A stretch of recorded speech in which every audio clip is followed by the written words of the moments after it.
Hello guys, welcome to promotion guidance.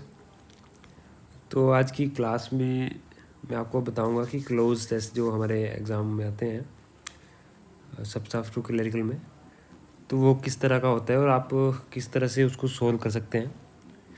और जैसा कि 2024 और 25 में क्लोज टेस्ट से था क्वेश्चंस, तो उसमें 7 फिल इन द ब्लैंक्स आते हैं, एमसीक्यू रहते हैं ये। और जो 2023 में था उस टाइम पे क्लोज टेस्ट नहीं आया था, उस टाइम पे आया था पैरा जम्बल्ड सेंटेंसेस। तो उसमें क्या होता है, इसमें एक सेंटेंस पैराग्राफ दे दिया होता है, उसको रीअरेंज करना होता है स्टेप वाइज। और 2 सालों से क्लोज टेस्ट ही आ रहा है, चलता आ रहा है। अब देखते हैं हम किस तरह से हम इसको सोल्व करेंगे। पहले करना क्या है आपने, वैसे मैंने क्लास में तो सबको बता दिया कि रूल्स कैसे करना है, आपने कैसे पहले स्टार्ट करना है, क्या नहीं करना है, कैसे आपका आंसर जल्दी आ सकता है, ये सारी चीज़ें मैंने बताई हुई है। और यहाँ पे आपने पहले मैं आपको बोलूँगा कि मैंने जो ये पैराग्राफ दिया है, आपने पहले खुद से ये सोल्व करना है, फिर ताकि आपने देखना कि आप बड़ा प्रिपेयर कर रहे हो तो किस तरह से कर रहे हो।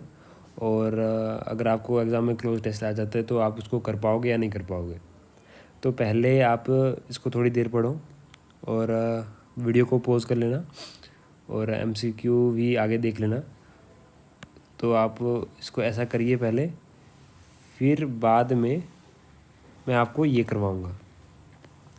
तो ये है क्वेश्चन 7 क्वेश्चन है इससे, क्योंकि क्लोज टेस्ट से जैसे देखा गया तो 7 क्वेश्चन आते हैं।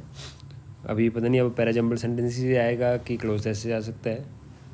तो अब आपने सोल्व कर लेना है, इसको वीडियो को पॉज कर लेना, फिर जैसे ही आपके आंसर आ जाएंगे आपने स्टार्ट करना है कि कैसे आंसर आया, आपने ये आंसर बोला तो क्यों बोला, और इसका आंसर ये गलत हुआ तो क्यों हुआ।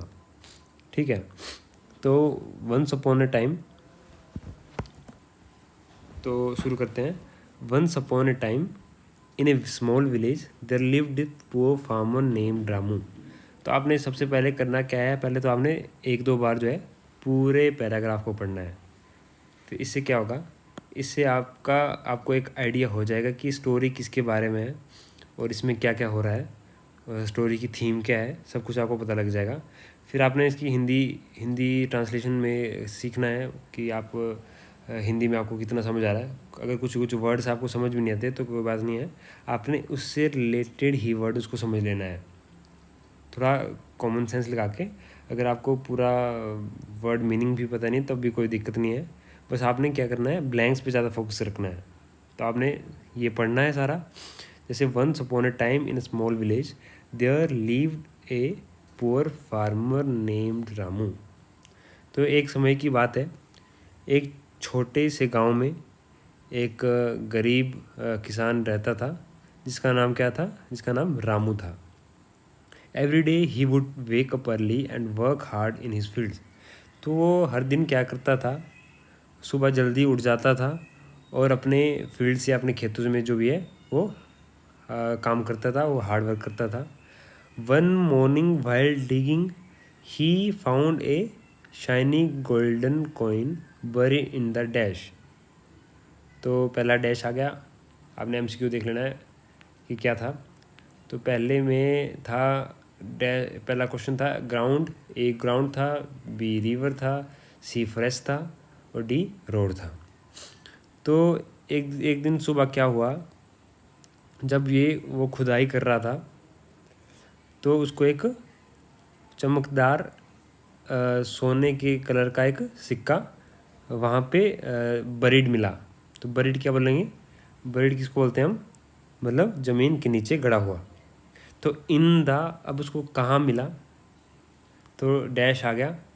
अब यहाँ पे ग्राउंड है कि रिवर है कि फॉरेस्ट है कि रोड है। तो सीधी बात, पहला तो 2 एलिमिनेशन मेथड, कि रिवर तो होगा नहीं और रोड भी होगा नहीं। क्यों नहीं होगा, वो नदी में क्या खोद रहा होगा, तो कॉमन सी सेंस, नदी में क्या खोदेगा वो तो अपने खेतों में काम कर रहा था। ठीक है, और रोड का भी कोई जिक्र नहीं, क्योंकि फील्ड अपनी फील्ड में था।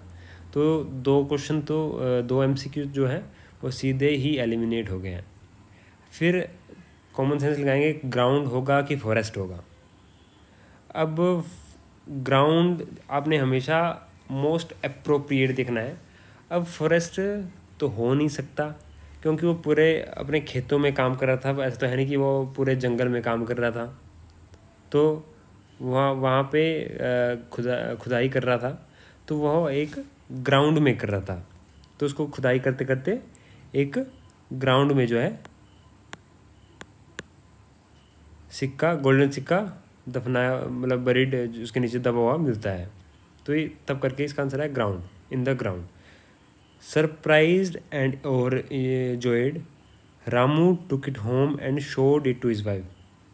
मतलब उसको सरप्राइज़ मिला और वो खुशी, ओवरजॉयड मतलब खुशी की वजह से वो उस सिक्के को घर लेके गया और उसने क्या किया, वो सिक्के को अपने पत्नी को बताया। ठीक है। She advised him to keep it safe and not to dash anyone about it. तो क्या हुआ, उसकी पत्नी ने उसे सलाह दी कि इस सिक्के को बिल्कुल सेफ रखो और इसके बारे में डैश एनीवन अबाउट इट, तो ऐसा ही सेंटेंस हो कि इसके बारे में किसी को भी नहीं बताना। तो ऑप्शन क्या है, हाइड, टेल, सेल, शो। तो बताया ही होगा, तो हाइड तो होता है छुपाना, हाइड हो गया कैंसिल। दूसरा मतलब तीसरा, मतलब जो भी ऑप्शन है सेल, तो बेचने की बात तो ऐसा ही कुछ लग नहीं रहा है, क्योंकि she advised him to keep it safe and not to sell anyone about it, होगा नहीं। और थर्ड है शो, तो शो एनीवन अबाउट इट, ये भी नहीं लग रहा है। तो यहाँ पे क्या मोस्टली जो क्या लग रहा है, she advised him to keep it safe and not to tell anyone about it. तो यहाँ पे आया टेल। ये सिंपल था, बिल्कुल सा सिंपल है। आपने देखना कि आपके कितने मार्क्स आए इसमें। तो उसने उसकी पत्नी ने उसे एडवाइस किया कि इसके बारे में किसी को भी मत बताना। तो यहाँ पे आया टेल। अब days passed and Ramu kept finding one coin every morning at the same spot. तो कुछ दिन बीत गए, तो रामू ने क्या किया, उस कॉइन सिक्के को हर मॉर्निंग हर सुबह सेम ही स्पॉट में ढूंढना जारी रखा। मतलब वो रोज़ सेम ही जगह पे उस कॉइन, ऐसे वैसे कॉइन को ढूंढने की कोशिश करता। Soon he realise there must be a hidden dash of gold. तो जल्द ही उसे रियलाइज़ हुआ कि वहाँ पे एक छुपा हुआ गोल्ड का क्या होगा, मतलब छुपा हुआ गोल्ड का कुछ होगा, जो हम इसमें देखेंगे एमसीक्यू में। ए माउंटेन बैग ट्रेजर शो। पहली बात तो वो अपने खेतों में ग्राउंड में खुदाई कर रहा था, तो माउंटेन तो वहाँ तो है होगा नहीं, माउंटेन हो गया सीधा कैंसिल, एलिमिनेशन मेथड। और शॉप, दुकान भी नहीं होगी ना। और एक आ गया बैग और एक आ गया ट्रेजर। तो बैग और ट्रेजर थोड़ा सेम लग रहे हैं, बट ऐसा होता है कि एक गोल्ड का बैग को छोड़ के ट्रेजर होता है खजाना।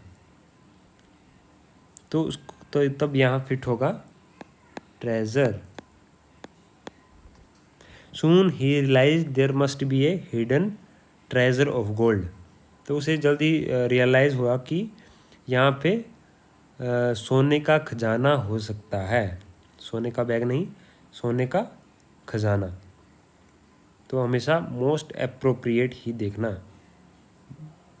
बन तो सेंस वही थी कि हिडन बैग ऑफ गोल्ड मिला होगा, हो सकता है ना, पर जैसे गोल्ड का बैग के बजाय जो ट्रेजर है ना, खजाना, उस तरह की आपने मूवीज़ देखी होगी कि ट्रेजर से रिलेटेड होती है, जैसे नहीं बैग से रिलेटेड होगी, कोई नाम भी ट्रेजर लिखा होता है, बैग ऑफ गोल्ड नहीं होगा, ट्रेजर ऑफ गोल्ड हो सकता है।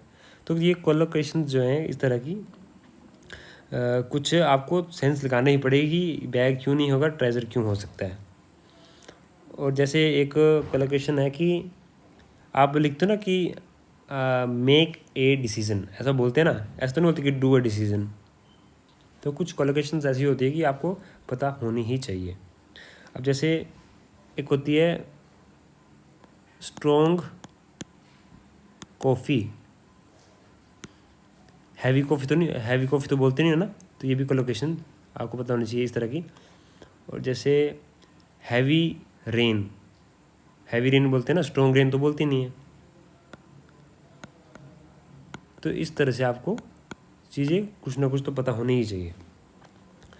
Temptation began to grow in his heart, तो क्या हुआ, टेम्पटेशन बिगिन टू ग्रो। अब उसको लालसा, इच्छा, कुछ भी बोल लो, अगर आपको टेम्पटेशन का भी कुछ वर्ड का पता नहीं होगा तब भी कोई दिक्कत नहीं है, सीधा पढ़ लो, temptation began to grow in his heart, उसके दिल में ऐसी भावनाएं आने लगी, ऐसा प्रलोभन जिसको हिंदी बोलते हैं, लोभ जागने लगा, डिज़ायर जागने लगी। और and he decided to dig up the whole field at once hoping to find all the coins together.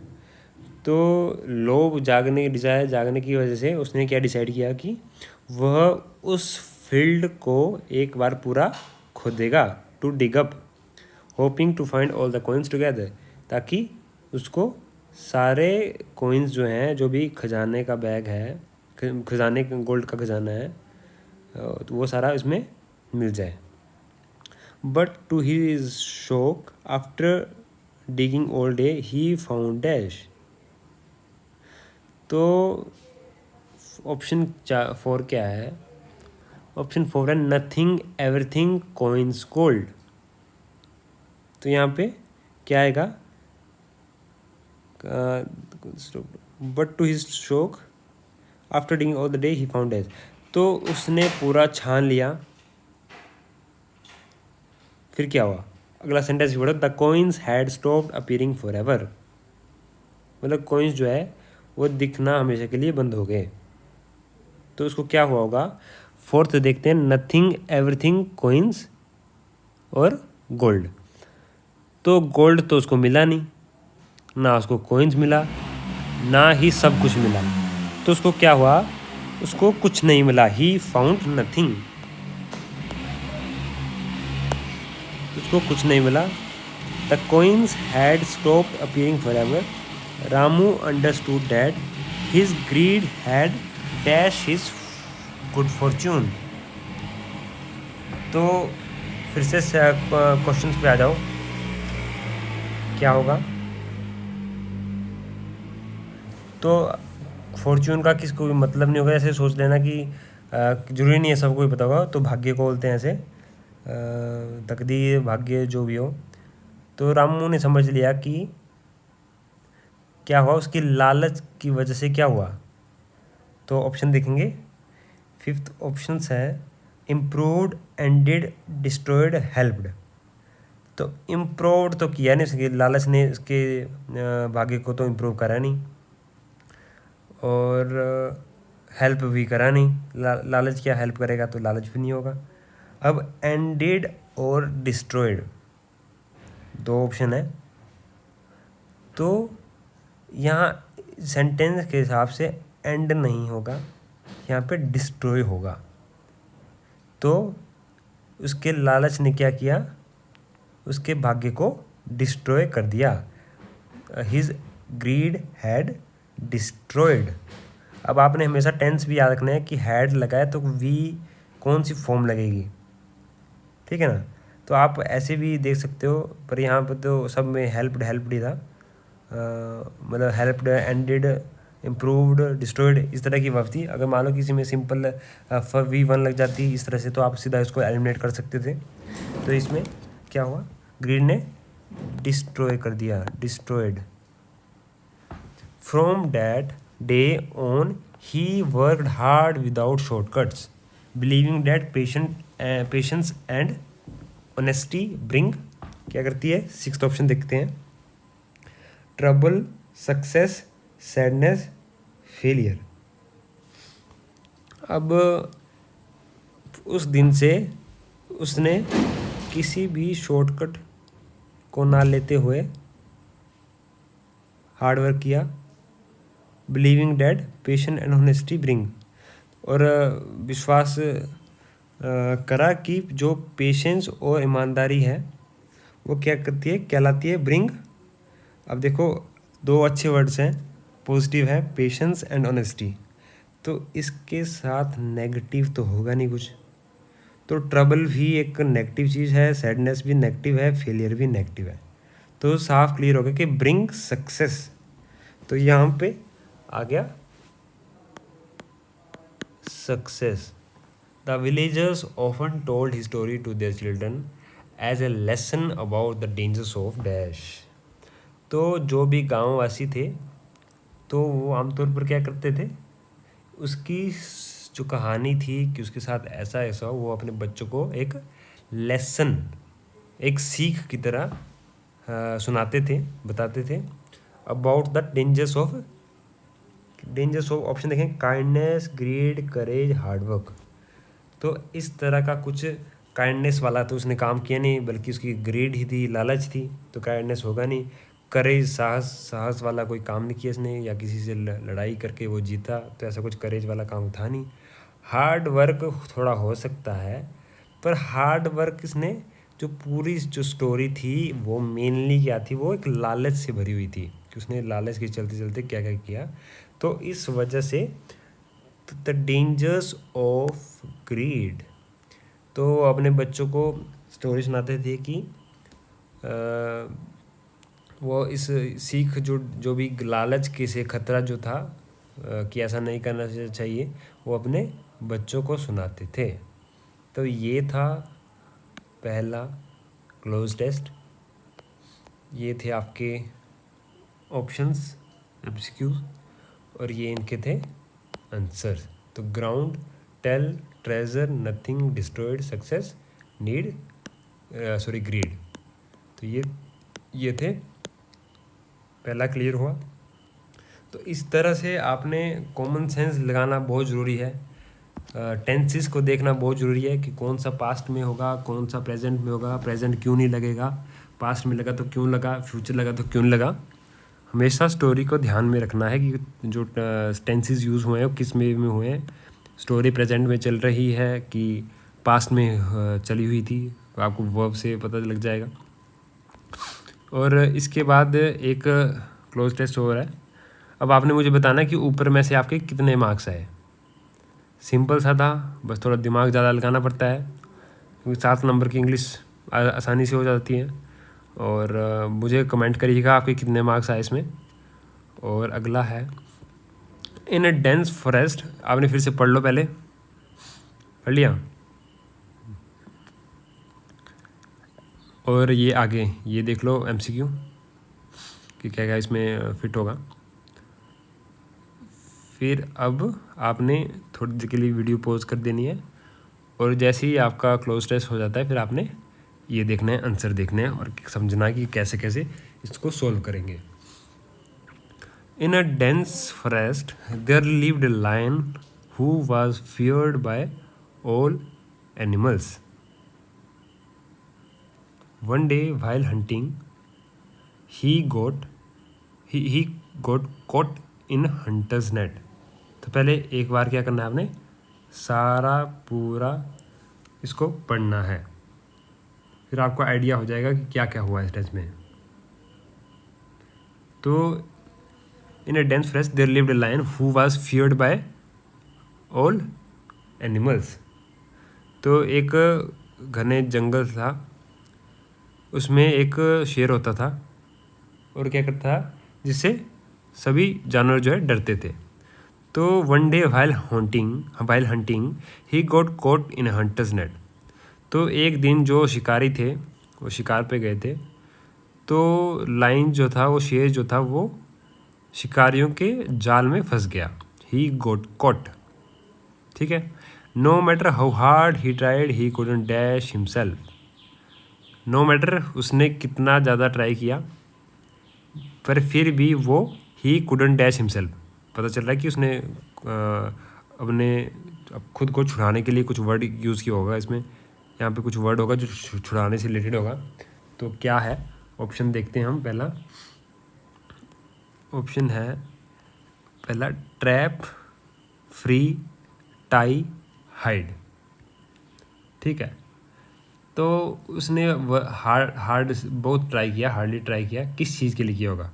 खुद को फ्री करने के लिए किया होगा, खुद को बचाने के लिए, खुद को वहाँ से निकलने के लिए। तो ट्रैप तो होगा नहीं, वो खुद को बचा रहा है तो ट्रैप क्यों करेगा। खुद को छुपाने के लिए भी नहीं होगा, और टाई भी बांधना होता है।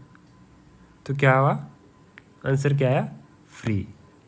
खुद को फ्री करने के लिए उसने no matter how hard he tried, बहुत ट्राई किया, ही कुडंट फ्री हिमसेल्फ, पर फिर भी वो वहाँ से छूट नहीं सका। A little mouse passing by saw him struggling, तो एक छोटा सा चूहा वहाँ से जा रहा था, तो उसने उसे ऐसे स्ट्रगल करते हुए देखा कि शेर फंस गया है और वो खुद को बचाने के लिए बहुत ट्राई कर रहा है, बहुत स्ट्रगल कर रहा है। The lion laughed when the mouse offered to help, but the mouse quickly began to dash the ropes with his sharp teeth. तो जब चूहे ने बोला कि मैं तुम्हारी सहायता करता हूँ, तो शेर जो है बहुत हंसा।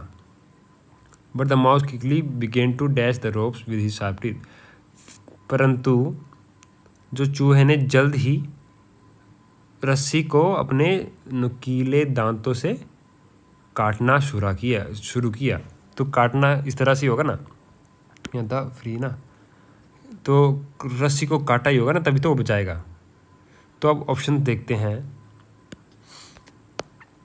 Chew, bite, cut, break. अब सभी एक तरह के वर्ड है। तो देखो, च्यू होता है चबाना, ठीक है, तो चबाया तो होगा नहीं इतना, क्योंकि हमारे पास और भी अच्छे वर्ड्स हैं जो इससे रिलेटेड है। ब्रेक, रस्सी को तोड़ते नहीं हैं, रस्सी को काटते हैं। अब बाइट और कट, बाइट भी एक तरह का काटना ही होता है, बट हमारे पास बहुत ही ढंग से वर्ड यूज़ किया हुआ है कट। तो इसका क्या आया, इसमें आएगा कट। तो क्या हुआ, when the mouse offer to help but the mouse quickly began to cut the ropes with his sharp teeth, इसलिए यहाँ पे कट आया। Within minutes the lion was free, तो कुछ ही मिनटों में जो शेर था वो फ्री हो गया। Ashamed of under estimating the tiny creature, the lion thanked the mouse and promised to dash him forever. तो लाइन ने जो छोटे क्रिएचर मतलब छोटे चूहे को अंडर एस्टिमेट करने की वजह से उसे शर्म आ गई, शर्म फील हुई, और जो ये लाइन था, जो शेर था, शेर ने चूहे को थैंक किया और प्रॉमिस किया उसको, क्या प्रॉमिस किया, and promise to dash him forever. तो अगला क्या है, तीसरा क्या है यहाँ पे, तीसरा है रिपे, पुनिश, ट्रस्ट, फीड। तो पहले ही कैंसिल, पुनिश तो किया नहीं होगा क्योंकि चूहे ने उसकी जान बचाई थी। और अगला है फीड, खिलाया भी नहीं होगा, खिलाया भी नहीं बन रहा है। दोबारा पढ़ लो, प्रोमिस टू, अब उसने सोचा नहीं था कि चूहा उसकी हेल्प कर सकता है और अंडर एस्टिमेट करके हुए भी ऐसा हुआ, तो he promised to trust him forever. तो रिपे भी नहीं है, तो ट्रस्ट क्यों है, क्योंकि उसने सोचा था कि छोटा सा चूहा कैसे ही सहायता कर पाता, और अब उसको विश्वास हो गया कि ये भी इतना कर सकता है। तो उसने बोला कि अब लायन ने थैंक यू बोला और प्रॉमिस किया कि मैं हमेशा तुम्हारा विश्वास करूँगा। तो सी का आया, थर्ड का आया ट्रस्ट। अब अगला क्या है, days later the lion protected the mouse from a wild cat, proving that even the strong need the help of the dash. बहुत सिंपल जैसा। तो कुछ दिनों बाद तो जो शेर है, शेर ने चूहे को एक जंगली बिल्ली से बचाया। The lion protected the mouse from a wild cat, proving that even the strong need the help of the dash. और प्रूव किया कि स्ट्रॉन्ग भी जो हैं उन्हें भी किसकी सहायता होती है, जैसे शेर कितना स्ट्रॉन्ग था फिर भी उसे चूहे की हेल्प मिली, तो strong need the help of simple सा, स्ट्रॉन्ग का ऑपोजिट आ गया वीक। तो ये फ्रेज होगा ना थोड़ा कि स्ट्रॉन्ग की वो, तो स्ट्रॉन्ग की भी सहायता मिल सकती है, किसकी, वीक की लेनी पड़ सकती है, कमज़ोर की। तो ब्रेव, क्लेवर, ये कुछ इस सेंस में, सेंटेंस के सेंस में बना नहीं, इसलिए इसका आंसर आया वीक। अब from that day they shared food and looked out for each other becoming an unlikely but true dash. तो उस दिन से उन्होंने अपना खाना भी शेयर करना शुरू किया और एक दूसरे का ख्याल रखना भी शुरू किया, और क्या बने वो, becoming an unlikely but true, तो सच्चे क्या बने होंगे वो। फिफ्थ देखते हैं ऑप्शन क्या है, एनिमी। एनिमी तो सीधा एक क्रॉस, क्योंकि उसने एक दूसरे की सहायता करी, तो एनिमी तो बनेंगे नहीं, बनेंगे तो क्या, दोस्त। अब लेसन तो बनेंगे नहीं, लेसन भी कुछ है नहीं। अब पार्टनर और फ्रेंडशिप हो सकता है, थोड़ा सोचने वाला कि पार्टनर और फ्रेंडशिप हो सकता है, पार्टनर भी बन सकते हैं, दोनों ने सहायता की। पर इस केस में फ्रेंडशिप मोर कन्वीनियंट है, क्योंकि दोनों ने सहायता करी एक दूसरे की, एक ने अंडर एस्टिमेट किया था फिर भी उसको सहायता करी गई, तो उनकी जो फ्रेंडशिप थी वो सच्ची फ्रेंडशिप होगी, तो इसलिए यहाँ पे आ गया फ्रेंडशिप। अगला है the story spread through the forest teaching animal that kindness is never dash.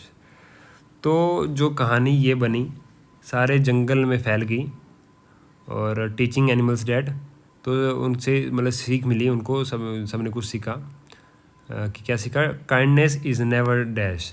तो काइंडनेस क्या होगा, वेस्टेड होगा, इग्नोर्ड होगा, पनिश्ड होगा, ब्रोकन होगा, तो इसका आंसर क्या होगा, वेस्टेड। तो काइंडनेस कभी भी वेस्ट नहीं जाती। इग्नोर भी कह सकते थे थोड़ा इस सेंटेंस में, पुनिश तो होगा नहीं, ब्रोकन भी नहीं होगा, तो इग्नोर और वेस्टेड, तो इस केस में क्या यूज़ हुआ, वेस्टेड। क्लियर है। तो the story spread through the fresh, उसमें क्या हो रहा है कि दयालुत्व, जो दयालु वालापन है, काइंडनेस जो है वो कभी भी वेस्ट नहीं जाती, is never wasted. Even the smallest act of help can bring dash results. तो मतलब छोटा सा छोटा एक सहायता, छोटी से छोटी एक सहायता क्या कर सकती है, कैसे रिजल्ट ला सकती है, डेंजरस, सरप्राइजिंग, हार्मफुल, यूजलेस। देखो नेगेटिव और पॉजिटिव फिर से आ ही गया, डेंजरस नेगेटिव जैसा है, हार्मफुल नेगेटिव जैसा है, यूजलेस मतलब किसी भी काम का नहीं है, ये भी नेगेटिव सी है, तो ये पॉजिटिव जैसा कि सरप्राइजिंग। तो जो स्मॉलेस्ट से भी स्मॉलेस्ट एक्ट जो है सहायता का, वो सरप्राइजिंग रिजल्ट ला सकता है, तो इसलिए यहाँ पे आया सरप्राइजिंग रिजल्ट। तो इस तरह से आपने मोर कन्वीनियंट में जाना है, क्योंकि आपको बहुत सारी ऐसी चीज़ें मिलेगी, मेरे साथ भी बहुत हुआ है, जो एग्ज़ाम के टाइम में बिल्कुल 4 ऑप्शन ऐसे लगते थे कि चारों इसका आंसर हो सकते हैं, पर आपको ऐसी कन्फ्यूज़न बहुत होगी ही होगी, पर फिर भी मोस्ट एप्रोप्रिएट जो यहाँ पे सूट करता है, तो ऐसी तरह से आपने देखना है। और बाकी एक बार बैच की डिटेल्स और बताता हूँ, ये इसके आंसर्स हैं। जो भी अभी तक बैच में एनरोल करना चाहता है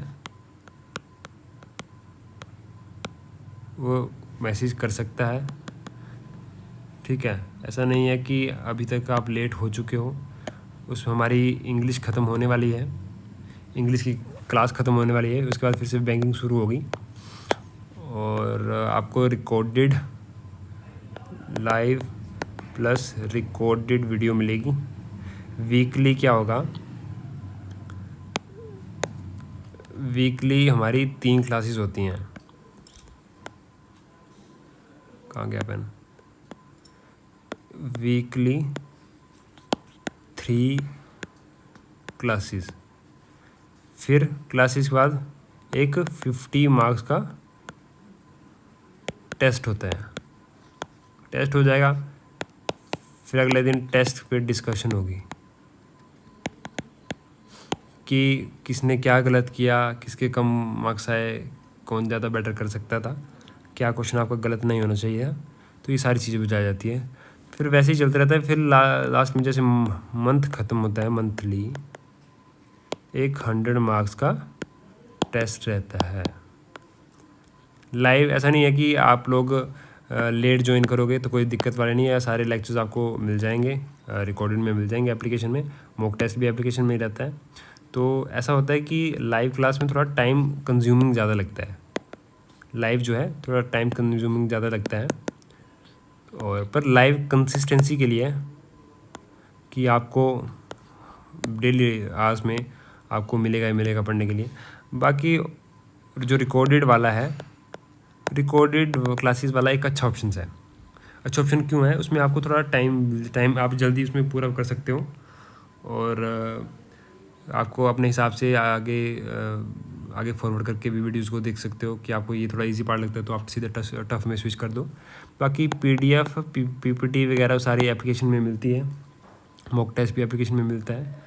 तो जिसको भी अभी तक एनरोल करना है वो कर लीजिए, एग्ज़ाम कभी भी हो सकता है इस बार, और तो जल्दी से तैयारी करिए। और डिस्क्रिप्शन में व्हाट्सएप लिंक होगा या व्हाट्सएप नंबर मैंने ऊपर दिया है, आप वहाँ पे मैसेज कर सकते हैं। ठीक है गाइस, थैंक यू।